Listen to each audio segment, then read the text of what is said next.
ऐसी वीडियो रोज देखने के लिए आप मेरी वीडियो को लाइक करें, इस पे कमेंट करें और अपने दोस्तों के साथ शेयर करें।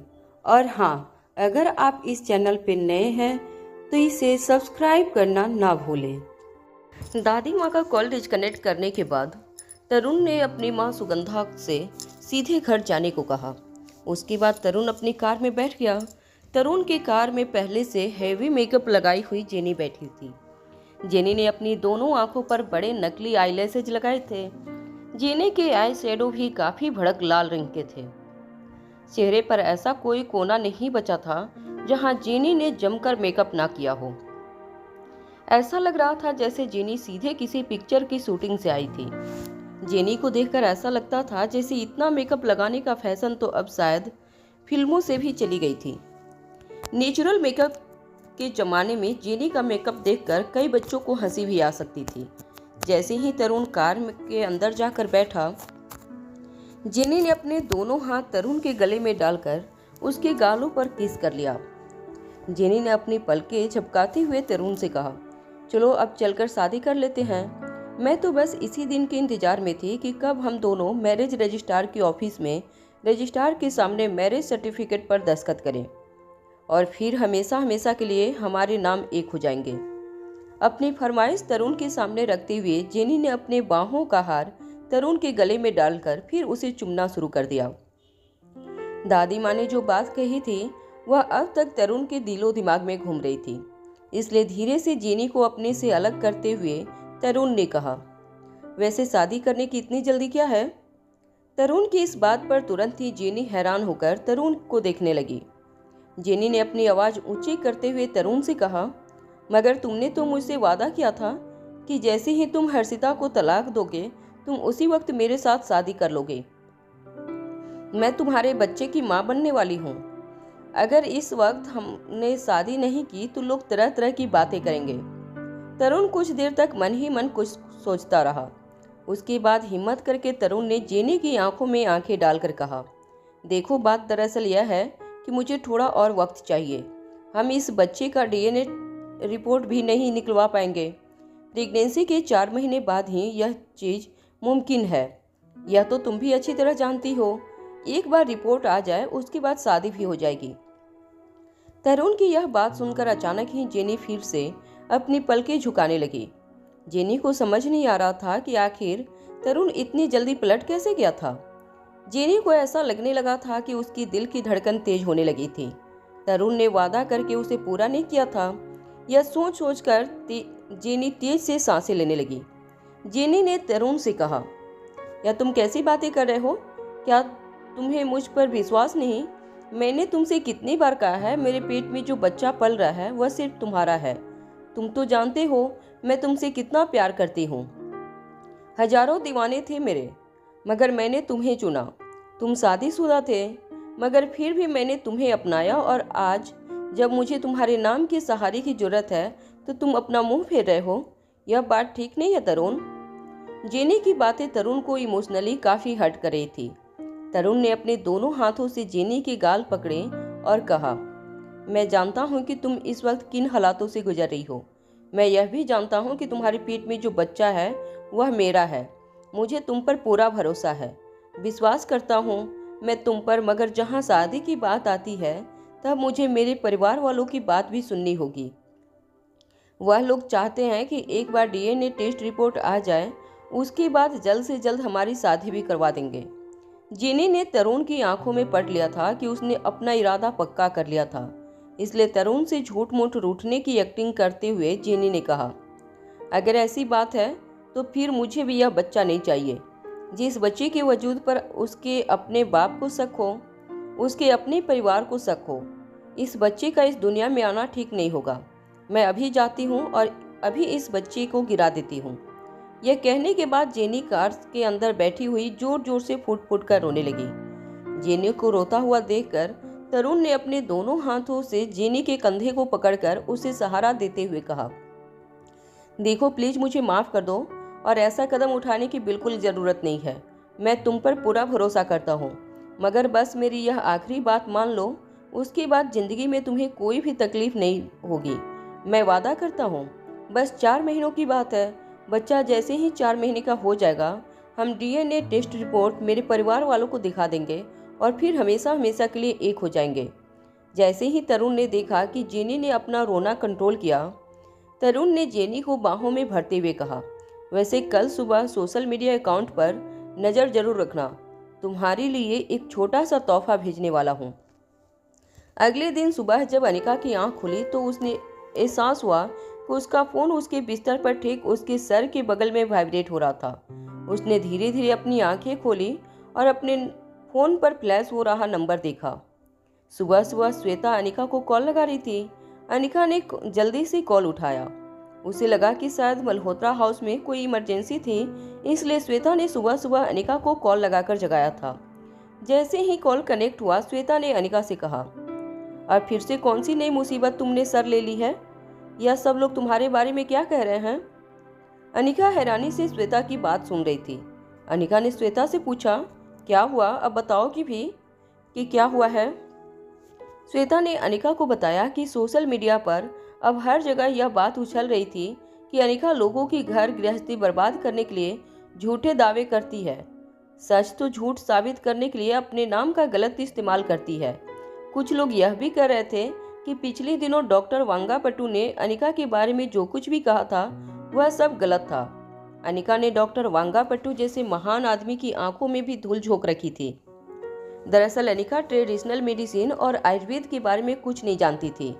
लोग यह भी कह रहे थे कि अनिका साहनी परिवार के साथ मिलकर सिंघानिया परिवार को नीचा दिखाने के लिए अपने नाम का गलत इस्तेमाल कर रही थी। जब अनिका ने श्वेता के मुंह से यह सब सुना तो अनिका ने अंगड़ाई लेते हुए श्वेता से कहा, इसमें कौन सी बड़ी बात है? तुमने खामोखा मुझे जगा दिया।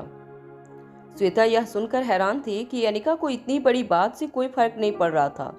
श्वेता ने अनिका से कहा, दीदी पता नहीं तुम्हें क्या हो गया है, तुम्हारा नाम हर जगह इस तरह उछाला जा रहा है। तुम्हारे साथ साथ उस हर्षिता की भी काफ़ी बदनामी हो रही है और तुम हो कि इस बात को इतनी लाइटली ले रही हो। क्या तुम जानती हो, डॉक्टर वांगापट्टू ने जब से तुम्हारी सबके सामने तारीफ की है, हमारी फार्मेसी का प्रॉफिट दुगना हो गया है। अब फिर से तुम पर इस तरह का इल्ज़ाम लगा है। सुबह से कंपनी के टेलीफोन नंबर पर कॉल आ रहे हैं। हमारे क्लाइंट के उन सबको जवाब दे देकर हमारा मैनेजर थक चुका है, वह छुट्टी लेकर घर चला गया है और तुम हो कि तुम्हें कोई फर्क नहीं पड़ता।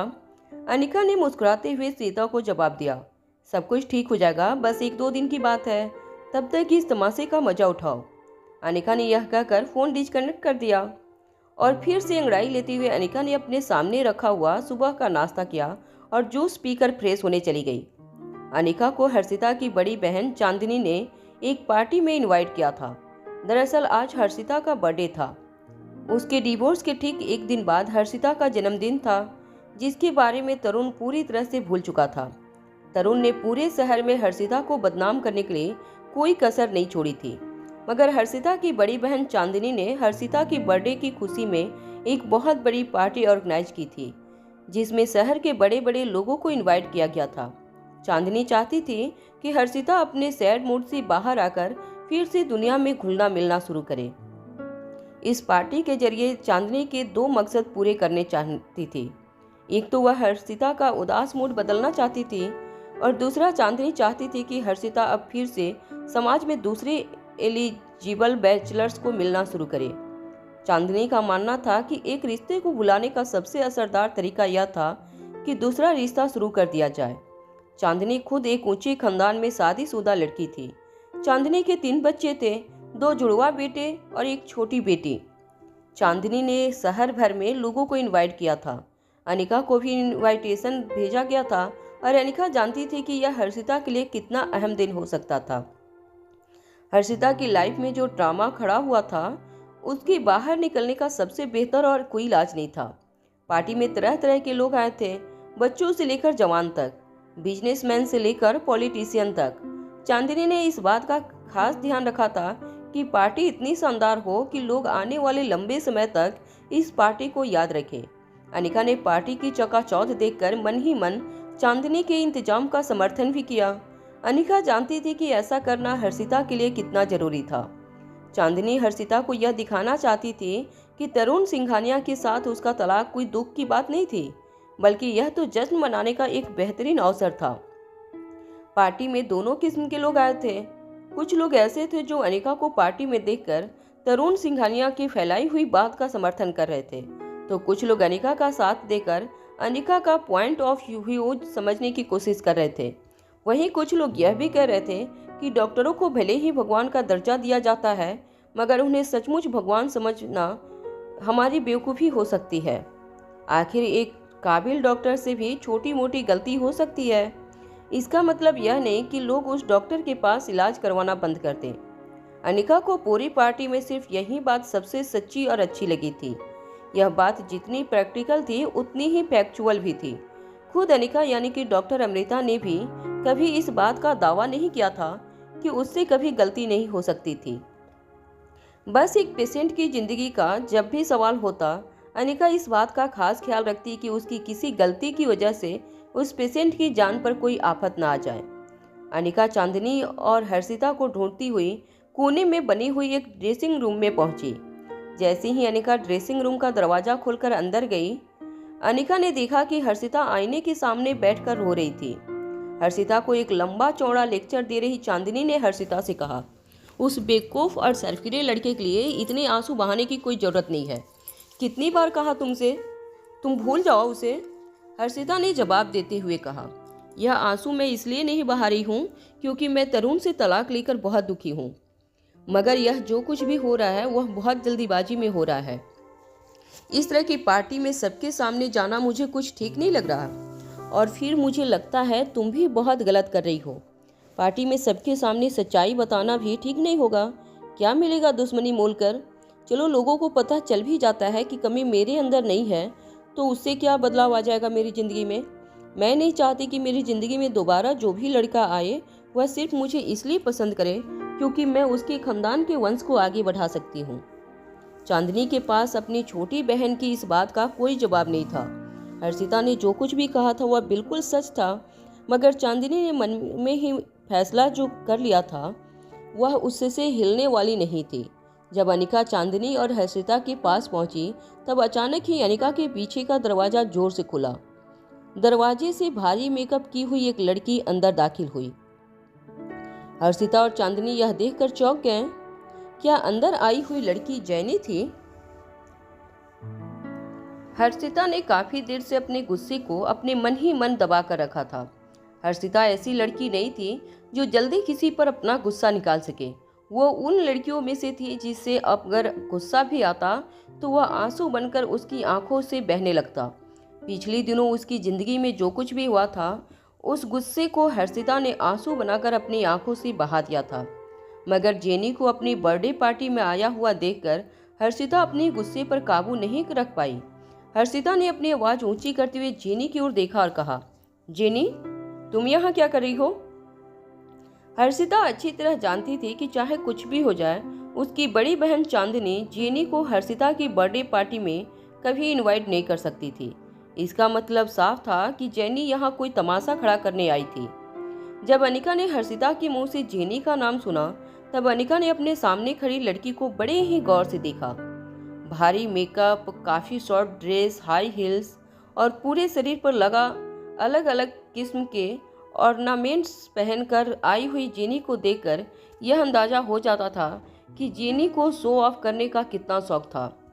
जेनी को देखकर इस बात का अंदाज़ा लगाया जा सकता था कि जेनी का सिर्फ एक ही मकसद था कि वह जिस भी पार्टी में जाए, किसी भी तरह से वहाँ की सेंटर ऑफ अट्रैक्शन बन जाए। और आज भी ठीक ऐसा ही हुआ था। जेनी के पीछे पीछे दरवाजे के बाहर धीरे धीरे लोगों की भीड़ इकट्ठा होना शुरू हो गई थी। जैसे ही हर्षिता ने अपनी आवाज़ ऊंची की, कमरे के अंदर जाकर देखने लगे कि आखिर अंदर क्या तमाशा होने वाला था। अब तक यह बात पूरे शहर में फैल चुकी थी कि तरुण हर्षिता को छोड़कर जेनी को अपनाने वाला था। चाहे चांदनी ने सारे ऊंची खानदान के लोगों को पार्टी में बुलाया था, मगर हमारे देश के लोगों की एक खास बात है, चाहे ऊंची खानदान के हो या मध्यम वर्ग के, लोगों को सास बहू और सौतन का ड्रामा देखना बेहद पसंद आता था। लोगों को यह अंदाज हो चुका था कि यहाँ भी कुछ ऐसा ही मजा आने वाला था। सौतनों के बीच में होने वाली घमासान लड़ाई को देखने के लिए धीरे धीरे कमरे के बाहर भीड़ बढ़ने लगी।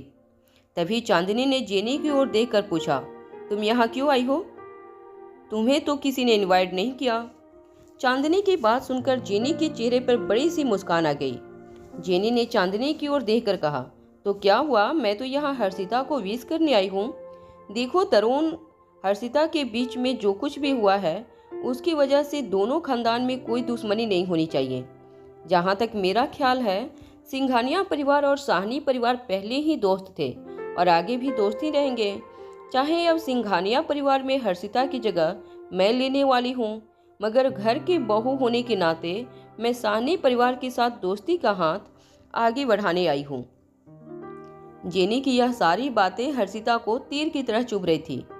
जेनी इस वक्त उस मकान पर खड़े होने की बात कर रही थी जहाँ कुछ घंटे पहले खुद हर्षिता खड़ी थी। जेनी सिंघानिया परिवार की बहू होने के नाते साहनी परिवार से दोस्ती करने आई थी। हर्षिता की आंखें लाल हो चुकी थी। आंखों में गुस्से के साथ आंसू का एक सैलाब बनता जा रहा था।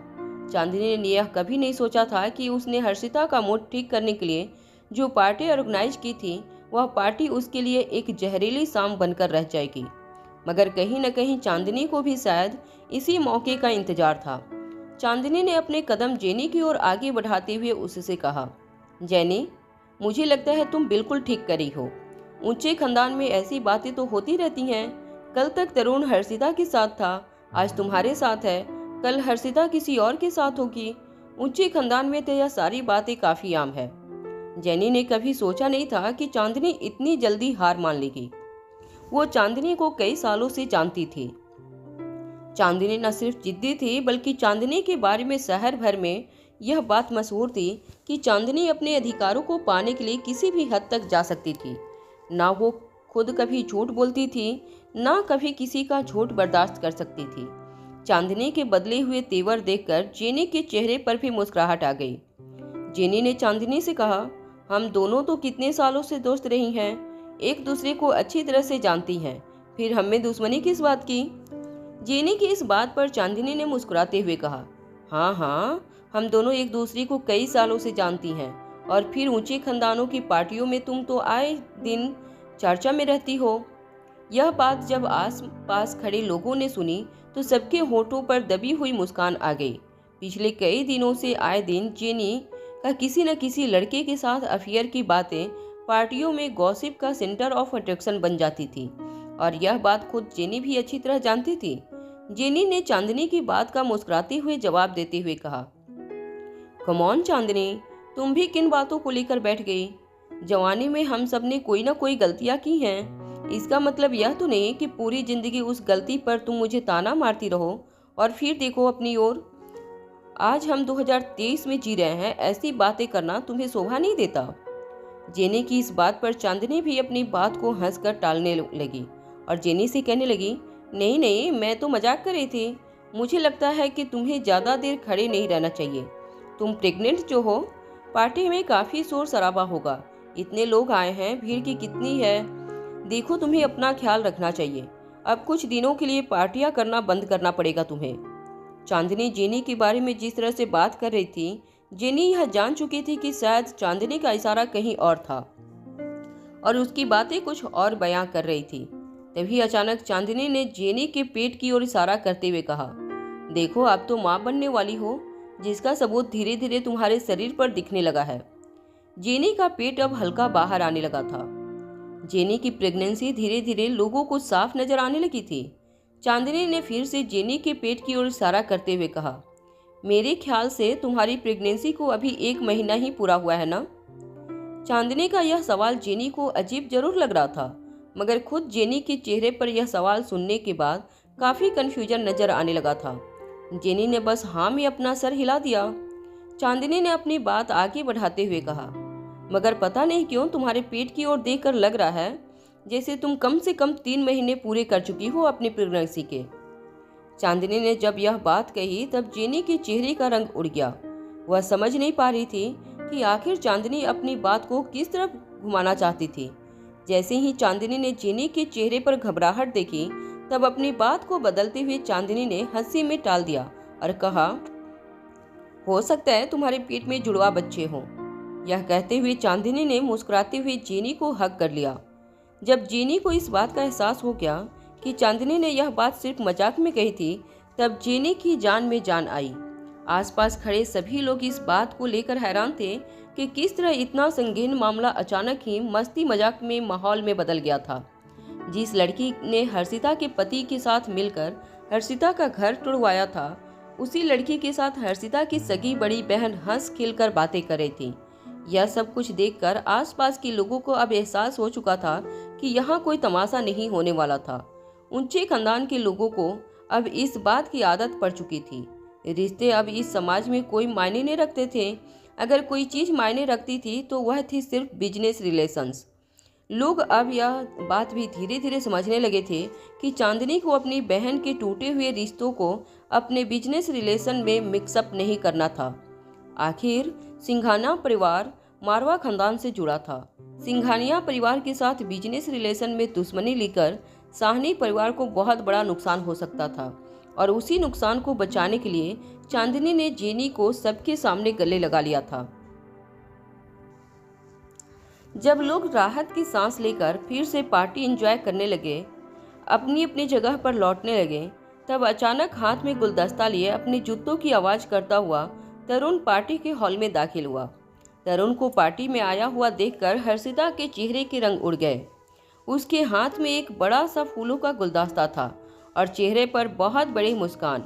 हर्षिता के ठीक सामने आकर तरुण ने उसके हाथ में गुलदस्ता देते हुए कहा, हैप्पी बर्थडे। कल तक हम लोग हस्बैंड एंड वाइफ थे, मगर आज हमारी दोस्ती की शुरुआत है। एक रिश्ता टूटा है तो क्या हुआ, हम दूसरे की रिश्तों की शुरुआत कर सकते हैं। हर्षिता हैरानी से अपने एक्स हस्बैंड तरुण के इस बर्ताव को देखने लगी थी। हर्षिता की आंखों में आंसू भरने लगे थे। इससे पहले कि हर्षिता की आंखें छलक जाती, चांदनी ने आगे बढ़कर तरुण के हाथ से गुलदस्ता लिया और कहा, अच्छा किया तरुण, तुम मान गए। आखिर कब तक पुरानी बातों को मन में लेकर बैठेंगे। चांदनी की बात सुनते ही हर्षिता फटी हुई आंखों से अपनी बहन की ओर देखने लगी। उसे समझ नहीं आ रहा था कि उसकी बहन उसके इमोशंस के साथ इस तरह खिलवाड़ क्यों कर रही थी। चांदनी एक प्रैक्टिकल लड़की जरूर थी, मगर हर्षिता ने कभी सोचा नहीं था कि उसकी बहन पत्थर दिल भी थी। कल जिस तरुण सिंघानिया के साथ हर्षिता का तलाक हुआ था, आज उसी तरुण सिंघानिया को चांदनी ने हर्षिता की बर्थडे पार्टी में बुलाया था। हर्षिता मन ही मन अपनी बहन पर काफी नाराज हुई थी, मगर जो बात हर्षिता नहीं जानती थी वह सिर्फ चांदनी के दिमाग में घूम रही थी।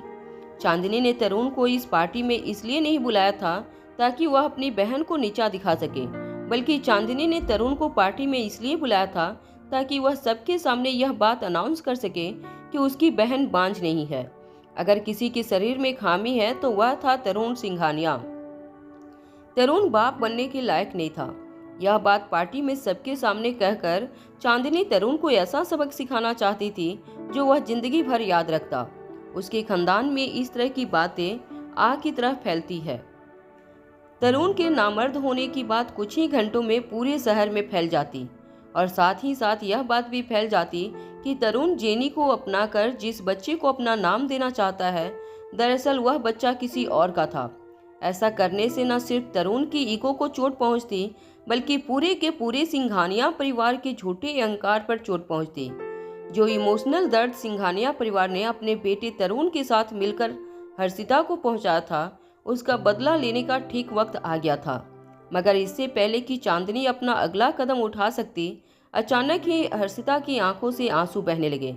हर्षिता किसी भी तरह अब तरुण के सामने कमजोर नहीं दिखना चाहती थी, इसलिए अपने मुंह पर अपने दुपट्टे का पल्लू रखते हुए हर्षिता सीढ़ियां चढ़कर ऊपर के कमरे की ओर चली गई। चांदनी भी हर्षिता को संभालने के लिए उसके पीछे चली गई।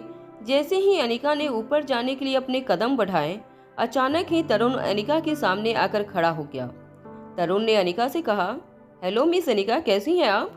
क्या कुछ देर आप मेरे साथ बात करना चाहेंगे? जैसे ही हर्षिता ऊपर के फ्लोर पर बने कमरे के पास पहुंची, किसी ने उसे पीछे से आवाज लगाई। जब रोती हुई हर्षिता ने मुड़कर देखा, तब उसे एहसास हुआ कि जेनी भी उसका पीछा करते हुए सीढ़ियां चढ़कर फर्स्ट फ्लोर पर पहुंच चुकी थी। एक आखिरी सीढ़ी पर खड़ी जेनी ने हर्षिता की ओर देखकर कहा, सुनो, मैं तुमसे कुछ बात करना चाहती हूँ। जब हर्षिता ने देखा कि जेनी उसके साथ कुछ बात करने आई थी, तो हर्षिता का चेहरा गुस्से से लाल हो गया। वो धीरे से जेनी की ओर अपने कदम आगे बढ़ाते हुए कहने लगी, तुम क्यों आई हो यहाँ पर? क्या तुम सबके सामने मेरी मजाक बनते हुए देखना चाहती हो? अगर ऐसा है तो तुम्हारा सपना कभी पूरा नहीं होगा। जेनी ने उसे शांत करते हुए कहा, देखो, मेरा ऐसा कोई इरादा नहीं है। मैं तो तुम्हें सिर्फ यह समझाने आई हूँ कि किस्मत में जो कुछ भी लिखा है वह होकर रहेगा। तुम खामोखा मुझसे नफरत करके क्या हासिल कर लोगे? कल जहाँ तुम खड़ी थी, आज वहाँ मैं खड़ी हूँ। हम दोनों के बीच फर्क सिर्फ इतना है कि मेरे पेट में सिंघानिया परिवार का वारिस है, जो तुम उन्हें नहीं दे पाई। जेनी के बात सुनते ही हर्षिता ने उसे नीची नजरों से देखते हुए कहा, शर्म करो यह बोलते वक्त। तुम एक औरत हो, अपने शरीर का सम्मान करो। कम से कम अपने शरीर को पैसे कमाने का जरिया मत बनाओ। हर्षिता इस बात पर जेनी चौंक गई। हर्षिता ने अपनी बात आगे बढ़ाते हुए कहा, देखो, मैं अच्छी तरह जानती हूँ कि तुम्हारे पेट में जो बच्चा है वह तरुण का नहीं है। किसी और का पाप तरुण के नाम करके तुम सिंघानिया परिवार की बहू नहीं बन सकती, क्योंकि जिस दिन असलियत सिंघानिया परिवार के सामने आएगी वह दिन तुम्हारी जिंदगी का आखिरी दिन होगा। तुम इन लोगों को नहीं जानती। तुम जिस पावर के पीछे पागल होकर सिंघानिया परिवार की बहू बनना चाहती हो, एक दिन उसी पावर से बचकर तुम गली गली भागती फिरोगी। जेनी ने हर्षिता की बात पर हड़बड़ाती हुई आवाज में जवाब देते हुए कहा, यह क्या बकवास कर रही हो तुम? मेरे पेट में जो बच्चा है वह तरुण सिंघानिया का बच्चा है। इस तरह मुझ पर गंदे इल्जाम लगाने से पहले एक बार सोच तो लिया होता। हर्षिता ने अपनी आवाज ऊंची करते हुए जेनी से कहा, अगर सच में ये तरुण का बच्चा है तो जरा मुझे एक बात बताओ कि तुम्हारे पेट में जो बच्चा इस वक्त है वह 3 महीने का कैसे हो गया, जबकि 3 महीने पहले तरुण फ्रांस गया था। वह तो यहाँ था ही नहीं, बच्चा उसका कैसे हो सकता है? जेनी ने भी अपनी आवाज ऊंची करते हुए कहा, तुमसे किसने कह दिया कि बच्चा 3 महीने का है? अभी तो 1 ही महीना पूरा हुआ है इस बच्चे को।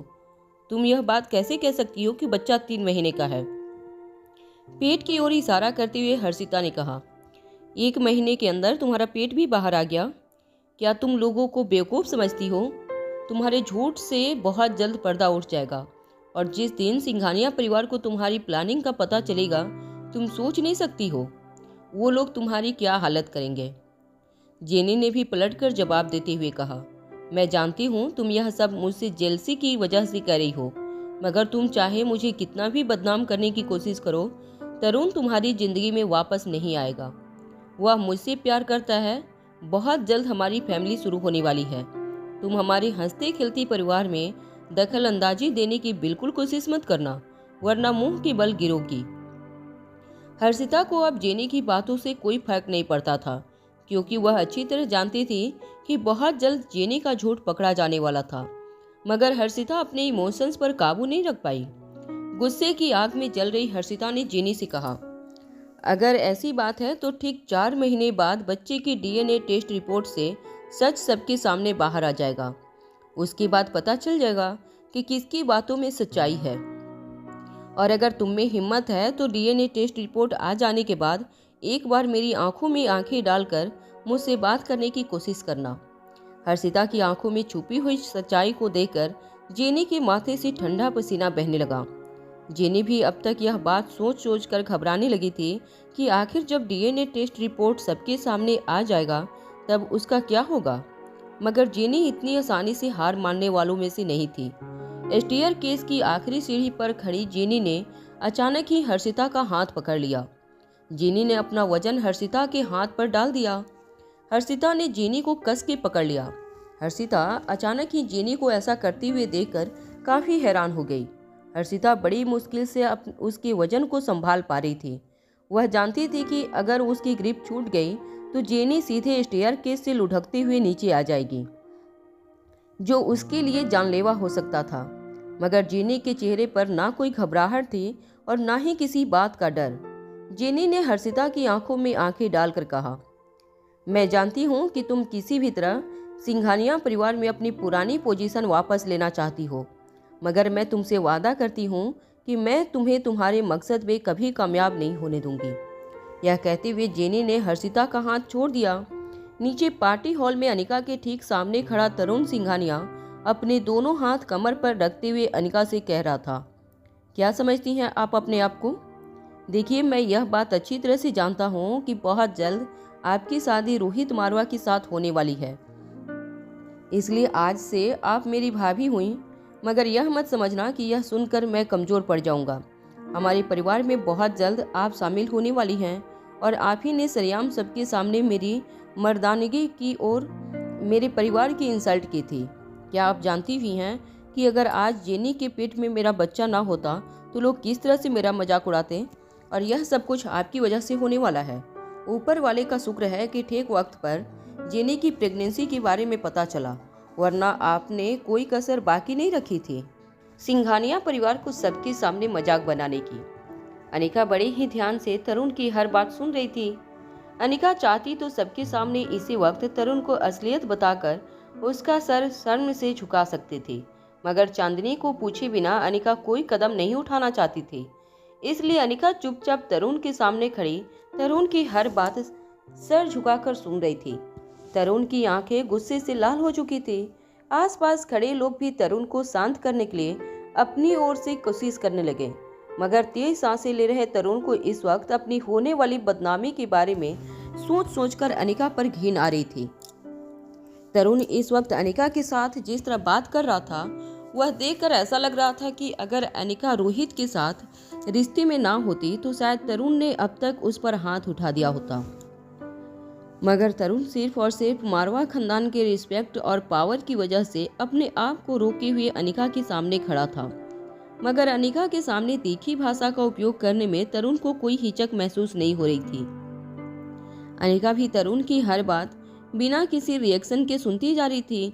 जब लोग तरुण और अनिका के बीच में चल रहे इस तनाव को कम करने की कोशिश कर रहे थे, तभी अचानक पीछे से कुछ लोगों का शोर आने लगा। एक लड़की के चीखने की आवाज अनिका और तरुण के कानों पर पड़ी। जैसे ही तरुण ने उस लड़की की आवाज सुनी, वो स्टेयर केस के पास जमा हुई भीड़ की ओर दौड़ने लगा। तरुण जान चुका था कि जो चीख उसने अभी अभी सुनी थी वह किसी और की नहीं बल्कि जेनी की थी। स्टेयर के आसपास काफी लोग जमा हो चुके थे। सभी लोग जमीन पर गिरी हुई लड़की की ओर देख रहे थे। तभी भीड़ के बीच से रास्ता बनाते हुए तरुण आगे बढ़ा। जब उसने जमीन पर गिरी हुई लड़की को देखा तो उसके होश उड़ गए। दरअसल जेनी ने काफी सोच समझकर प्लानिंग की थी। जेनी अच्छी तरह जान चुकी थी 4 महीने बाद अगर उसके पेट में पल रहे बच्चे का डीएनए टेस्ट करवाया गया तो यह साबित हो जाएगी कि उसके पेट में जो बच्चा पल रहा था वह तरुण सिंघानिया का नहीं था। इसके बाद उसका क्या अंजाम हो सकता था, इसके बारे में वह पहले से जानती थी। मगर अब तक इस सिचुएशन से बाहर निकलने का जेनी को कोई रास्ता नहीं नजर आया था। हर्षिता ने जब जेनी को धमकाना शुरू किया तब अचानक ही जेनी के दिमाग में एक खतरनाक प्लानिंग ने जन्म लिया। जेनी एक बात को अच्छी तरह जानती थी कि अगर उसने सबूत मिटाने के लिए बच्चे का ऑपरेशन कर दिया तो तरुण उसे कभी नहीं अपनाएगा, ना उसके साथ शादी करेगा और ना ही सिंघानिया परिवार की बहू बनने का जेनी का सपना पूरा होगा। जेनी के पास सिर्फ एक ही रास्ता बच गया था, किसी तरह वो अपने पेट के पल रहे बच्चे को जन्म देने से पहले ही मार दे और उसका इल्जाम हर्षिता पर लगा दे। ऐसा करके जेनी एक तीर से 2 निशाना लगाना चाहती थी। एक तो यह तरुण सिंघानिया और सिंघानिया परिवार के दिल में हर्षिता के लिए हमेशा हमेशा के लिए नफरत पैदा हो जाए, एक ऐसी नफरत जो कभी सुलझ नहीं सकती थी। फिर लोगों की नज़रों में हर्षिता एक ऐसी औरत बन जाती जिसे जेनी के लिए सिर्फ इसलिए जलन हो रही थी क्योंकि जेनी सिंघानिया परिवार की वारिस को देने वाली थी और एक बांझ होने के नाते हर्षिता जेनी का यह सुख देख नहीं सकती थी। इसलिए हर्षिता ने जानबूझकर जेनी के पेट में पल रहे बच्ची को मारने की कोशिश की और अगर यह बात साबित हो गई तो तरुण भी सिंपैथी में आकर जेनी के साथ शादी कर लेता। मगर जब जमीन पर गिरी हुई लड़की को तरुण ने देखा तो तरुण यह देखकर हैरान हो गया कि जमीन पर गिरी हुई लड़की हर्षिता थी। दरअसल जब जेनी ने हर्षिता का हाथ छोड़ने की कोशिश की तो हर्षिता ने जेनी का हाथ जोर से पकड़ लिया। जेनी ने जो भी प्लानिंग अपने मन में सोच रखी थी वह सारी प्लानिंग जेनी की आंखों के जरिए हर्षिता ने पहले ही पढ़ ली थी। जब जेनी ने हर्षिता से यह कहा कि वह हर्षिता को यह मौका नहीं देगी तो वह सबके सामने जेनी का सच ला सके तो हर्षिता ने जोर से जेनी का हाथ पकड़कर उसे ऊपर की ओर खींचा। जैसे ही हर्षिता ने जेनी को अपने शरीर की सारी ताकत लगाकर ऊपर की ओर खींचा, हर्षिता का पांव लड़खड़ाया और वह एक के बाद एक सीढ़ियों से लुढ़कते हुए जमीन पर जा गिरी। स्टेयरकेस के ऊपर खड़ी जेनी सीढ़ियों के नीचे जमीन पर गिरी हर्षिता को देखकर फटी हुई आंखों से देखती रही। जमीन पर दर्द से तड़प रही हर्षिता को देखकर जेनी को अपने सपने टूटते हुए नजर आ रहे थे। जेनी ने काफी अच्छी प्लानिंग कर रखी थी, मगर हर्षिता ने जेनी को गिरने से बचाकर उसकी पूरी प्लानिंग पर पानी फेर दिया था। जेनी का बच्चा अभी भी उसके पेट में सही सलामत सांसें ले रहा था और अब वह हर्षिता पर यह इल्जाम भी नहीं लगा सकती थी कि बच्चे को जान से मारने के लिए हर्षिता ने उसे सीढ़ियों से ढकेला था। जमीन पर गिरी हर्षिता के चेहरे पर दर्द जरूर नजर आ रहा था, मगर असली दर्द जेनी के सीने में उठने लगा था। अनिका ने तेजी से हर्षिता को फर्स्ट एड दिया। जब अनिका ने हर्षिता का चेकअप किया तब उसे यह अंदाजा लग चुका था कि हर्षिता के हाथ की और पांव की हड्डी में फ्रैक्चर आया था। साथ ही साथ हर्षिता के सर पर भी चोट लगी थी। मगर जब अनिका ने सबको यह बात बताई कि हर्षिता पर किसी भी तरह से जान का खतरा नहीं था, तब आसपास खड़े सभी लोगों ने चैन की सांस ली। हर्षिता अभी भी दर्द से तड़प रही थी। अनिका ने उसे उठाकर पास रखी एक चेयर पर बिठाया। जब चांदनी को इन सब बातों के बारे में पता चला तो वह दौड़कर हर्षिता के पास आई और उससे पूछा, क्या हुआ, ऐसे कैसे गिर गई तुम सीढ़ियों से? हर्षिता ने सीढ़ियों के ऊपर खड़ी जेनी की ओर इशारा करते हुए कहा, जेनी ने मुझे फंसाने के लिए सीढ़ियों से गिरकर अपने पेट में पल रहे बच्चे को मारने की कोशिश की, मगर उस बच्चे को बचाने के लिए मैंने जेनी का हाथ पकड़कर उसे जोर से खींचा, मगर उस चक्कर में मैं खुद लड़खड़ाकर नीचे गिर गई। हर्षिता की यह बात सुनकर आसपास खड़े सारे लोग हैरानी से स्टेयरकेस के ऊपर खड़ी जेनी की ओर देखने लगे। तभी चांदनी ने अपनी आवाज ऊंची करते हुए हर्षिता से कहा, पागल हो गया है क्या तुम? यह सब करने की क्या जरूरत थी? गिर जाने देती उसे। अगर वह अपने मकसद में कामयाब हो जाती तब भी हमारे पास काफी सबूत है उसे झूठा साबित करने के लिए। दरअसल चांदनी ने पहले ही पता कर लिया था कि जेनी के पेट में जो बच्चा पल रहा था उसका बाप कौन था। दूसरे शब्दों में चांदनी ने यह बात पता लगा लिया था कि जेनी तरुण की पीठ पीछे किसके साथ संबंध बनाती रही थी। जेनी के चाल चलन के बारे में उच्च खानदान के लोग पहले से बातें करते आए थे, मगर उसके इस बॉयफ्रेंड के बारे में चांदनी ने सब कुछ पता कर लिया था और आज सबके सामने चांदनी इस बात का सबूत तरुण को सबके सामने एक ऐसा सरप्राइज देने वाली थी जो उसका सर शर्म से झुका देता। जब यही बात चांदनी ने हर्षिता को बताई तब दर्द से तड़प रही हर्षिता ने अपनी बड़ी बहन चांदनी से कहा, तुम नहीं जानती हो सिंघानिया परिवार को, इस तरह की बातें वह कभी कबूल नहीं करेंगे। जब तक उन्हें इस बात का सबूत नहीं दिया जाता कि जेनी के पेट में जो बच्चा है वह सिंघानिया खानदान का वारिस नहीं है, तब तक वह लोग हमारी किसी बात को नहीं मानेंगे। सिंघानिया परिवार को सिर्फ एक ही चीज से मतलब है, उनके परिवार का होने वाला वारिस। वह वारिस जो कोई भी लड़की उन्हें देगी वह उसे हंसी खुशी गले लगा लेंगे, चाहे जेनी का नाम पिछले कई सालों से कितना भी उछल रहा हो। सिंघानिया परिवार जेनी की हर गलती पर पर्दा डाल सकते थे अगर जेनी उसकी गोद में उसके परिवार के वारिस को सौंप सकती है। जब चांदनी ने अपनी बहन की यह बात सुनी तब उसे भी यह बात रियलाइज हुई कि जल्दबाजी में उठाया गया कोई भी कदम आगे चलकर उनके लिए खतरा बन सकता था। अगर तरुण सिंघानिया और उसके परिवार से बदला लेना था तो चांदनी को ठंडे दिमाग से काम लेना था। एम्बुलेंस आने में काफी वक्त लग रहा था। हर्षिता का चेहरा दर्द से फीका पड़ गया था। ऐसा लग रहा था जैसे हर्षिता का पूरा शरीर सुन्न पड़ चुका था।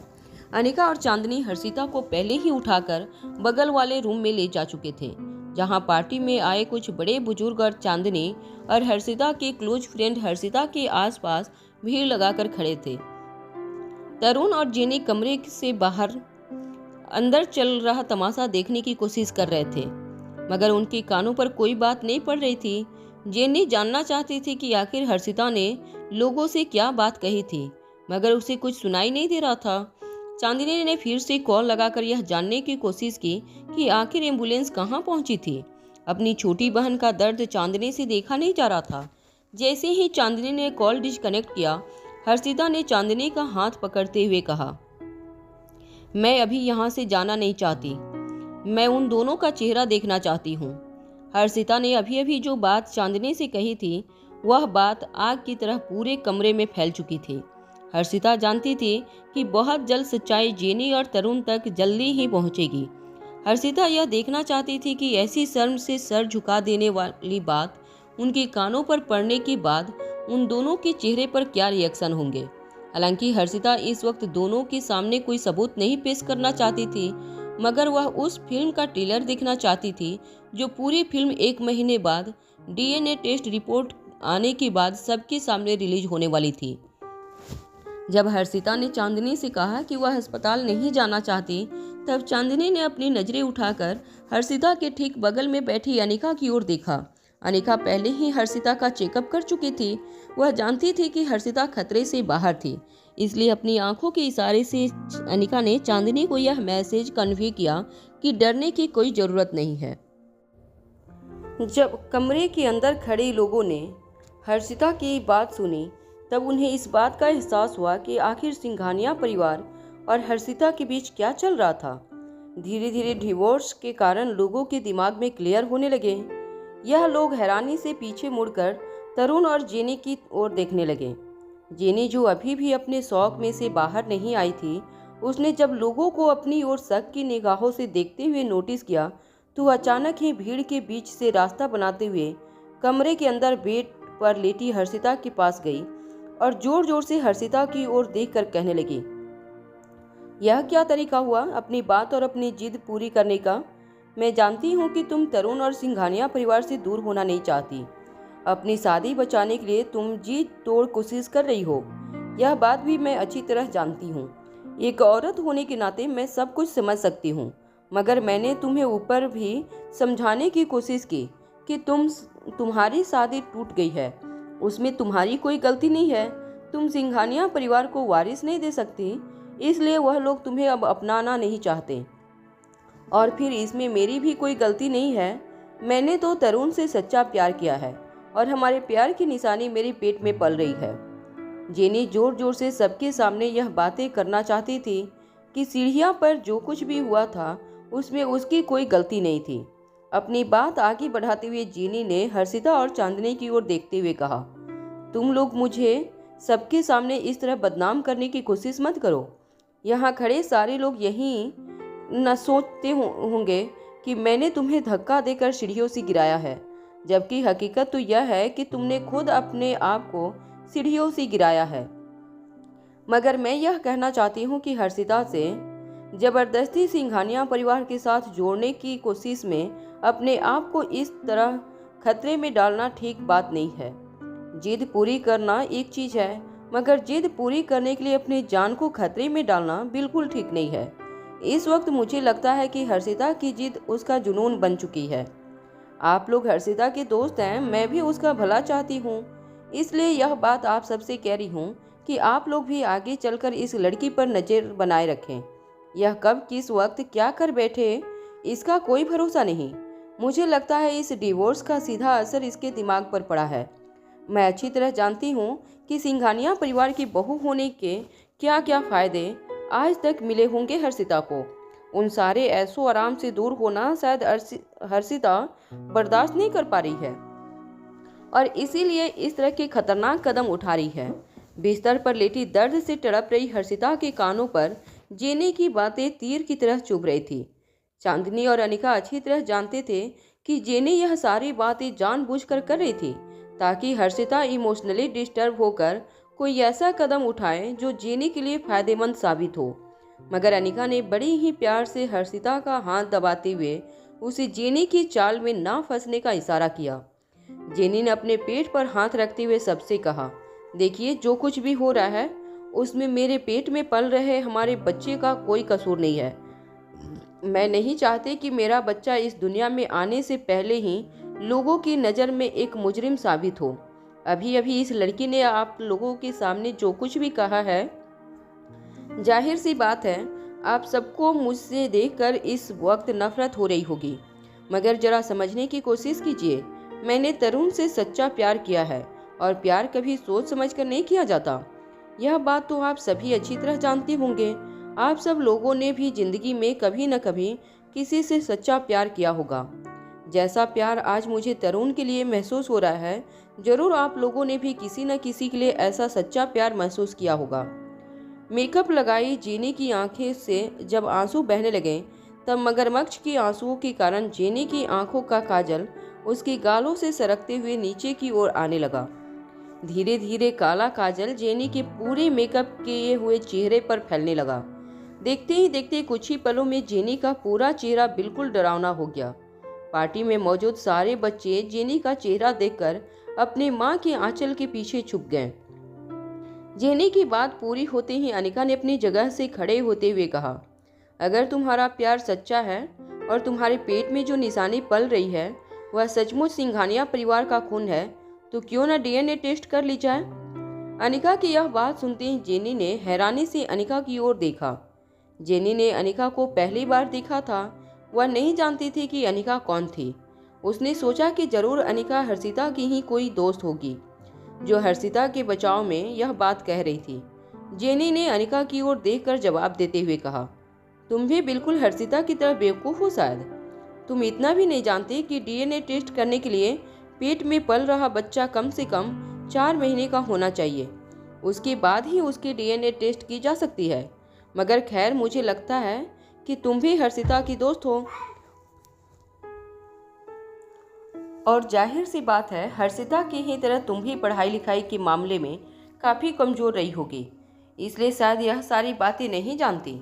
जैसे ही जेनी ने यह बात कही, अनिका ने रोहित के भेजे हुए बॉडीगार्ड्स को इशारा करते हुए कहा, इस लड़की को पकड़ लो और हॉस्पिटल ले जाओ। हम अभी इसकी वक्त इसके बच्चे का डीएनए टेस्ट करेंगे। इसके बच्चे को कुछ नहीं होगा, इस बात की गारंटी मैं लेती हूँ। सबके सामने जब अनिका ने यह बात अनाउंस की तो जेनी और तरुण हैरानी से एक दूसरे को देखने लगे। रोहित ने जो बॉडीगार्ड अनिका की सेफ्टी के लिए भेजे थे, वह बॉडीगार्ड अनिका का ऑर्डर मिलते ही जेनी की ओर आगे बढ़ने लगे। लंबे और तगड़े बॉडीगार्ड को अपनी ओर आते हुए देखकर जेनी अपने कदम पीछे हटाने लगी। भटकती हुई आवाज में जेनी ने अनिका की ओर देखकर कहा, अरे लड़की, क्या तुम पागल हो गई हो? तुम जानती नहीं हो तुम क्या कर रही हो? मैं सिंघानिया परिवार की होने वाली बहू हूँ और सिंघानिया परिवार के पावर के बारे में तुम्हें पता नहीं है। लगता है तुम इस वक्त शहर में नहीं आई हो। सिंघानिया परिवार के सर पर मारवा खानदान का हाथ है। वो लोग तुम्हें छोड़ेंगे नहीं। रोक लो अपने आदमियों को, वरना बहुत बुरा होगा। पीछे कदम बढ़ा रही जेनी अचानक ही तरुण से टकराई। जैसे ही जेनी तरुण से टकराई, तरुण ने जेनी के कानों में धीरे से कहा, यह अनिका है, अनिका गुलेरिया, रोहित मारवा की होने वाली बीवी। तरुण की बात सुनते ही जेनी के चेहरे से होश उड़ गए। मारवा खानदान का नाम सुनते ही जेनी के कदम लड़खड़ाने लगे।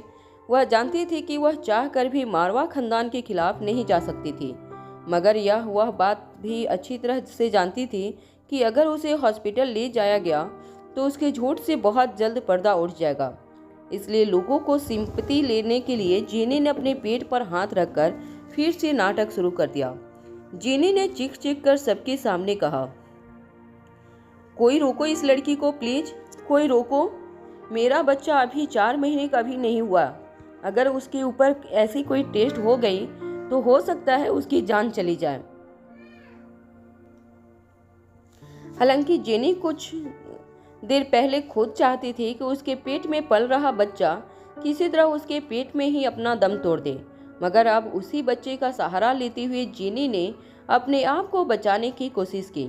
अनिका ने जेनी की इस बात का जवाब देते हुए कहा, देखो, यह जो कुछ तुम कह रही हो कि बच्चा अभी 1 महीने का है, मगर मैं जानती हूँ कि बच्चा 3 महीने से ऊपर का हो चुका है और साइंटिफिकली 3.5 महीने के बच्चे पर डीएनए टेस्ट करना बिल्कुल सेफ है। मैं गारंटी देती हूँ कि बच्चे को कुछ नहीं होगा। बच्चा चाहे दुश्मन का ही क्यों न हो, अनिका कभी किसी बच्चे की जान को अपनी सहूलियत के लिए खतरे में नहीं डाल सकती थी। अनिका यह बात भी अच्छी तरह से जानती थी कि राजलक्ष्मी ऐसी बातों में काफ़ी एक्सपर्ट थी। बच्चे को और माँ को बिना किसी तकलीफ के वह बिल्कुल आसानी से बच्चे का डीएनए टेस्ट कर सकती थी। जैसे ही मारवा खानदान के बॉडीगार्ड जेनी को हॉस्पिटल ले जाने के लिए तरुण के सामने आकर खड़े हो गए, तब जेनी ने तरुण के हाथ को मजबूती से पकड़ते हुए कहा, तरुण कुछ करो, बचा लो मुझे इन लोगों से। देखो मेरे अंदर तुम्हारा बच्चा सिंघानिया परिवार का वारिस सांस ले रहा है। क्या तुम इसे इस तरह लोगों के हाथे मरने दोगे? जैसे ही तरुण ने जेनी की यह बात सुनी, तरुण उन बॉडीगार्ड्स के सामने खड़ा हो गया। अपनी स्लीव्स ऊपर करते हुए तरुण ने कहा, अगर हिम्मत है तो जेनी को हाथ लगाकर दिखाओ। जैसे ही रोहित के बॉडीगार्ड जेनी के सामने आए, तरुण उनके सामने आकर खड़ा हो गया। तरुण की आंखों में खून सवार था। तरुण ने अनिका के कहने पर आगे आए हुए बॉडीगार्ड को हाथ के इशारे से रोकते हुए कहा, अगर तुम लोगों में से किसी ने भी जेनी को हाथ लगाने की कोशिश की तो इसका अंजाम बहुत बुरा होगा। रोहित के बॉडीगार्ड काफी ताकतवर थे। अनिका के सिक्योरिटी का सवाल था। रोहित ने अपने बेस्ट बॉडीगार्ड को अनिका के साथ भेजा था। तरुण की चैलेंज उन लोगों के लिए काफी मामूली थी। एक बॉडीगार्ड ने अपने हाथ से तरुण को दूर धकेल दिया। उसके एक हाथ का फोर्स इतना पावरफुल था कि तरुण कई फीट दूर जाकर गिरा।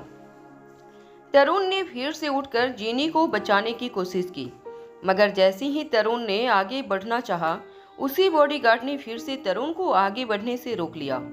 वहीं दूसरा बॉडीगार्ड बड़ी ही आसानी से जेनी को पकड़कर पार्टी हॉल से बाहर ले जाने लगा। तरुण ने काफ़ी कोशिश की कि वह किसी तरह जेनी को बचा सके, मगर तरुण की सारी कोशिशें बिल्कुल नाकाम थी। जेनी रोहित के बॉडीगार्ड के साथ बाहर जाते हुए पीछे देखकर चिल्लाने लगी, तुम लोग यह ठीक नहीं कर रहे हो। अनिका, चांदनी, हर्षिता, याद रखो कि ये किसी किडनैपिंग से कम नहीं है। तुम मेरी मर्जी के बिना मुझे इस तरह घसीट कर हॉस्पिटल ले जा रहे हो। याद रखना, इसका अंजाम बहुत बुरा होगा। तरुण काफ़ी देर तक उस बॉडीगार्ड के चंगुल से अपने आप को छुड़ाने की कोशिश करता रहा, मगर उस बॉडीगार्ड की ताकत के सामने तरुण की शरीर ने जवाब दे दिया था। तरुण थक हार कर अपनी जगह घुटनों के बल बैठ गया और अपनी लाचारी पर वहीं बैठा बैठा रोता रहा। जब रोहित के आदमी जेनी को अपनी कार में बिठाकर हॉस्पिटल ले गए तो उन लोगों के पीछे पीछे काफ़ी लोग पार्टी छोड़कर हॉस्पिटल की ओर जाने लगे। जेनी की गाड़ी के ठीक पीछे अनिका भी एम्बुलेंस में हर्षिता और चांदनी के साथ हॉस्पिटल की ओर जाने लगी। तरुण सिंघानिया को जैसे ही रोहित के आदमी ने छोड़ा, वह तेजी से दौड़कर अपनी कार के पास गया। तरुण ने अपनी मां को फ़ोन लगाकर सब कुछ कह दिया और अपनी गाड़ी में बैठकर तेजी से ड्राइव करके हॉस्पिटल की ओर जाने लगा। जब तक सारा का सारा काफिला हॉस्पिटल पहुंचा, तब तक रोहित के आदमी जेनी को राजलक्ष्मी के हवाले कर चुके थे। अनिका ने पहले ही हॉस्पिटल के स्टाफ को फ़ोन करके सारी इंस्ट्रक्शन दे दिए थे कि वह लोग राजलक्ष्मी की निगरानी में जेनी के होने वाले बच्चे का डीएनए टेस्ट करवाएं। हॉस्पिटल का स्टाफ जेनी को ऑपरेटिंग रूम के अंदर ले गया। जेनी के पीछे पीछे पूरा का पूरा काफिला लाइफ केयर हॉस्पिटल पहुंचा। सबसे पहले अनिका ने हॉस्पिटल पहुंचकर हर्षिता को प्लास्टर लगाना शुरू किया। अनिका ने ध्यान से प्लास्टर लगाया और हर्षिता को कुछ पेन किलर दवाइयां भी दे दी। जैसे ही हर्षिता का इलाज करने के बाद अनिका हर्षिता के वार्ड से निकलने के लिए अपनी जगह से उठी। हर्षिता के कमरे का दरवाजा खोलकर तरुण गुस्से से लाल आंखें लिए कमरे के अंदर आया।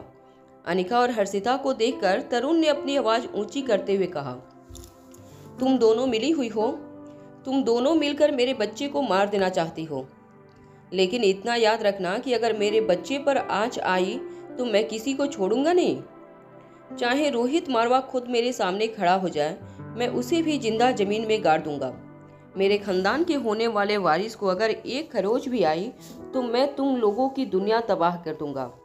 तरुण की आंखों को देखकर ऐसा लग रहा था जैसे तरुण वह शेर बन चुका था जिसका बच्चा चुरा लिया गया था, और अपने बच्चे को वापस पाने के लिए वो शेर किसी का भी शिकार कर सकता था। गुस्से से तिल मिलाए तरुण ने अनिका की ओर देखकर कहा, क्या समझती हो तुम इस तरह मेरे आंखों के सामने मेरे बेटे के जन्म से पहले ही उसे मार दोगी और मैं चुपचाप खड़ा तमाशा देखता रहूंगा? मैं अच्छी तरह से जानता हूं कि यह सब कुछ तुम दोनों की मिली भगत है। आखिर किसने दी तुम्हें इजाजत मेरी जिंदगी के साथ इस तरह का खिलवाड़ करने की? क्या समझती हो तुम अपने आप को? सच बताओ अनिका, किसने कहा है तुमसे यह सब कुछ करने के लिए? तभी अचानक तरुण के पीछे एक गहरी भारी आवाज आई, मैंने कहा है। तरुण हैरान होकर मुड़कर दरवाजे पर खड़े रोहित की ओर देखने लगा। रोहित बड़ी ही शांति से धीरे धीरे तरुण की ओर आगे बढ़ने लगा। रोहित को अपनी ओर आता हुआ देखकर तरुण के मुंह में जैसे उसकी जबान फिसल गई थी। रोहित को देखते ही वो बिल्कुल शांत हो गया। रोहित को अपनी ओर आगे बढ़ता हुआ देखकर खुद ब खुद तरुण के कदम पीछे हटने लगे। तरुण ने दबी हुई आवाज में रोहित को देखकर कहा, रोहित, तुम यहाँ क्या कर रहे हो? रोहित तरुण के ठीक सामने आकर रुक गया। रोहित ने अपने दोनों हाथ अपनी जेब में डालकर मुस्कुराते हुए तरुण से कहा, तुम भूल रहे हो, ये हॉस्पिटल मारवा खानदान ने बनवाई है और एक मालिक होने के नाते हॉस्पिटल की खबर रखना मेरी जिम्मेदारी है। मयूर को मिलने भी आया था, फिर यहाँ हो रहे शोर शराबे को सुनकर यहाँ चला आया। रोहित ने तरुण की ओर देखते हुए कहा, क्या हुआ? अभी अभी तुम्हारी आवाज़ बहुत ऊंची हो गई थी। तरुण अच्छी तरह से जानता था कि रोहित को यह बात बिल्कुल पसंद नहीं आई थी कि तरुण अनिका से चिल्ला चिल्ला कर बात कर रहा था। तरुण की रोहित के सामने कुछ भी बोलने की हिम्मत नहीं थी, इसलिए अपनी बात बदलते हुए तरुण ने रोहित से कहा, देखो रोहित, मेरी कोई दुश्मनी नहीं है, मगर तुम तो जानते हो कि अभी अभी मैंने हर्षिता को तलाक दिया है। वो हमें खानदान का वारिस नहीं दे पा रही थी। बहुत जल्द हमारे खानदान को खुशखबरी मिलने वाली है। जेनी मेरे बच्चे की माँ बनने वाली है, मगर पता नहीं हर्षिता ने किस तरह इस अनिका को ब्रेनवॉश किया है। हर्षिता के साथ मिलकर मेरे बच्चे को खत्म करने पर तुली है। तरुण की इस बात पर रोहित हैरानी से तरुण को देखने लगा। आराम से धीमी आवाज में रोहित ने तरुण के कानों के पास आकर कहा, यह क्या कह रहे हो तरुण? तुम तो एक बात अच्छी तरह जानते हो कि तुम कभी बाप नहीं बन सकते, फिर यह जेनी के पेट में तुम्हारा बच्चा कैसे हो सकता है? रोहित की बात सुनकर तरुण को ऐसा लग रहा था जैसे किसी ने उसकी छाती पर बम ब्लास्ट कर दिया था। तरुण चाहकर भी रोहित को इस बात के लिए सबक नहीं सिखा सकता था। वह जानता था कि रोहित के खिलाफ जाने का मतलब था सिंघानिया बिजनेस हाउस की बर्बादी। इसीलिए रोहित के ऐसे कड़वे शब्दों को भी तरुण ने अपने गले से नीचे एक दवाई की तरह उतार लिया और फिर अपने गुस्से पर काबू पाते हुए रोहित की ओर देखकर कहा, यह कैसी बातें कर रहे हो रोहित? मैं क्यों बाप नहीं बन सकता? ऐसी बात कहने का क्या मतलब है? रोहित ने तरुण के कंधे पर हाथ रखते हुए कहा, अगर ऐसी बात है तो फिर हमें कुछ देर और इंतजार करना चाहिए। डीएनए टेस्ट रिपोर्ट अगर बाहर आ गई तो फिर इस बात से भी पर्दा उठ जाएगा कि तुम बाप बन सकते हो या नहीं, और यह भी पता चल जाएगा कि जेनी के पेट में जो बच्चा है वह सिंघानिया परिवार का वारिस है या नहीं। तरुण रोहित की बात सुनकर चुपचाप अपनी जगह पर सर झुकाए खड़ा रहा। वह जानता था कि रोहित की बात पत्थर की लकीर की तरह होती थी। एक बार रोहित ने कह दिया कि टेस्ट की रिपोर्ट निकलने तक का सभी को इंतजार करना पड़ेगा, तो अब रोहित का फैसला कोई नहीं बदल सकता था। रोहित के फैसले के खिलाफ जाने का न तो तरुण में दम था और न ही सिंघानिया परिवार के किसी भी सदस्य में वह हिम्मत थी कि रोहित की बात को टाल सके। जब तरुण की मां सुगंधा ने देखा कि तरुण अपना सर झुकाकर हॉस्पिटल के कॉरिडोर में रखी एक बेंच पर बैठ गया, तब उससे अपने बेटे की यह बेबसी देखी नहीं गई। सबके सामने तरुण ने अपना सर झुका लिया था। सुगंधा जान चुकी थी कि उसके बेटे की मर्दानगी पर जानबूझकर चोट लगाई गई थी और इसीलिए अपनी जगह से आगे बढ़ते हुए सुगंधा ठीक रोहित के सामने आ गई और कहने लगी, चलो ठीक है रोहित, तुम कहते हो तो हम सब कुछ देर यहीं पर बैठकर रिपोर्ट के आने का इंतजार करते हैं, मगर जरा अब यह भी तो बताओ कि अगर रिपोर्ट आने के बाद यह बात साफ हो जाती है कि जेनी के पेट में जो बच्चा है वह मेरे बेटे तरुण का ही बच्चा है, तो उसके बाद सबके सामने हमारी इज्जत उछालने के बदले हमें मारवा खानदान की ओर से क्या कंपनसेशन दिया जाएगा? सुगंधा की बात सुनकर रोहित हैरान रह गया। तरुण भी अपना सर उठाकर अपनी मां की ओर देखने लगा। सिंघानिया परिवार की बड़ी बहू मारवा खानदान के पास कंपनसेशन की बात कर रही थी। रोहित के चेहरे पर एक हल्की सी मुस्कान आ गई। रोहित ने सुगंधा की ओर देखकर कहा, आप यह किस कंपनसेशन की बात कर रही हैं? जब रोहित ने सवाल पूछा तब सुगंधा के चेहरे पर भी अचानक मुस्कान आ गई। सुगंधा ने रोहित की ओर मुस्कुराते हुए देखा और कहा, देखो बेटा, तुम तो अच्छी तरह जानते हो कि इस तरह प्रेगनेंसी के 1 डेढ़ महीने के भीतर अगर पेट में पल रहे बच्चे पर डीएनए टेस्ट किया जाए तो उसकी जान के लिए कितना खतरनाक हो सकता है। अगर अंदर ऑपरेशन थिएटर में कोई ऊंच नीच हो गई और जीने के पेट में सिंघानिया परिवार का वारिस दम तोड़ देता है तब क्या होगा? क्या मारवा खानदान हमें कंपनसेशन नहीं देगा? रोहित सुगंधा की बात सुनकर हैरान इसलिए हो रहा था क्योंकि इतने सालों में कभी भी सुगंधा सिंघानिया या फिर सिंघानिया परिवार के किसी भी सदस्य ने सीधे सीधे मारवा परिवार से पैसों की डिमांड नहीं की थी। हाँ, बिजनेस में उन लोगों ने मारवा ग्रुप ऑफ इंडस्ट्री से काफ़ी मदद ली थी, मगर इस तरह सुगंधा ने सबके सामने कंपनसेशन की बात करके रोहित को हैरानी में डाल दिया था। मगर रोहित भी सर झुकाने वालों में से नहीं था। भले ही रोहित जानता था कि अनिका ने जो भी कदम उठाए होंगे वह सोच समझकर उठाए होंगे। एक माँ के पेट में पल रहे नन्हे से बच्चे को अनिका कुछ नहीं होने दे सकती थी, इस बात का भी रोहित को यकीन था। सुगंधा के मन की तसल्ली के लिए रोहित ने सुगंधा की इस बात का जवाब देते हुए कहा, बताइए क्या करना होगा मारवा परिवार को? कॉरिडोर में आसपास खड़े सारे लोग बड़े ही गौर से सुगंधा की बात सुनने लगे। सभी लोग जानना चाहते थे कि एक छोटे से बच्चे की जान के बदले सुगंधा मारवा खानदान से क्या कीमत वसूलने वाली थी। सभी लोग यह बात अच्छी तरह से जानते थे कि सिंघानिया परिवार पिछले 3 सालों से खानदान का वारिस पाने के लिए अपनी सारी ताकत लगा चुके थे, और आज जब यह सपना एक बच्चे के रूप में जीने के पेट में पल रहा था तो उस बच्चे की जान की कीमत वसूलना चाहती थी सुगंधा। जरूर यह कीमत ऐसी होगी जिसे सुनकर आसपास खड़े लोगों के होश उड़ जाएं। मगर सुगंधा ने अपनी साड़ू का पल्लू अपने कंधे पर डालते हुए एक ऐसी बात कही जो सुनकर खुद रोहित चौंक गया। सुगंधा ने मुस्कुराते हुए दबी हुई आवाज में रोहित से कहा, देखो मैं तुम्हारे खानदान के साथ पिछले कई सालों से काफ़ी क्लोज हूँ। मारवा खानदान की कुछ ऐसी बातें हैं जो शायद दुनिया वाले नहीं जानते, मगर मैं अच्छी तरह जानती हूँ। रोहित जानना चाहता था कि ऐसा क्या सीक्रेट था मारवा खानदान का जिसके बारे में सुगंधा जान चुकी थी। सुगंधा ने अपनी बात आगे बढ़ाते हुए रोहित से कहा, देखो रोहित बेटा, मैं जानती हूँ कि मारवा खानदान के पास कोई ऐसी दवाई, कोई ऐसी जड़ी बूटी है जिसके कारण एक औरत एक साथ 3 बच्चों को जन्म दे सकती है, और यह दवाई पिछले कई सालों से मारवा खानदान ने आम लोगों से दूर रखी है, और इसलिए शायद मारवा खानदान को कभी भी अपना वंश आगे बढ़ाने के लिए कभी कोई मुश्किल का सामना नहीं करना पड़ा। अगर जीने के पेट में जो बच्चा पल रहा है उसे कुछ हो जाता है और यह साबित हो जाता है कि वह बच्चा तरुण सिंघानिया का खून है, तो तुम्हें हमें वह दवाई देनी होगी। क्या तुम्हें यह बात मंजूर है? सुगंधा की यह बात पूरी होते ही रोहित के चेहरे का रंग उड़ गया। अनिका ने जब सुगंधा की यह बात सुनी तो वह भी काफी हैरान हो गई। रोहित के चेहरे के एक्सप्रेशन देखकर अनिका भी गहरी सोच में पड़ गई। कॉरिडोर में अचानक खामोशी छा गई। तभी ऑपरेशन थिएटर से बाहर आई राजलक्ष्मी और अनिका की ओर देखकर कहने लगी, मैडम, डीएनए टेस्ट के सैंपल ले लिए गए हैं।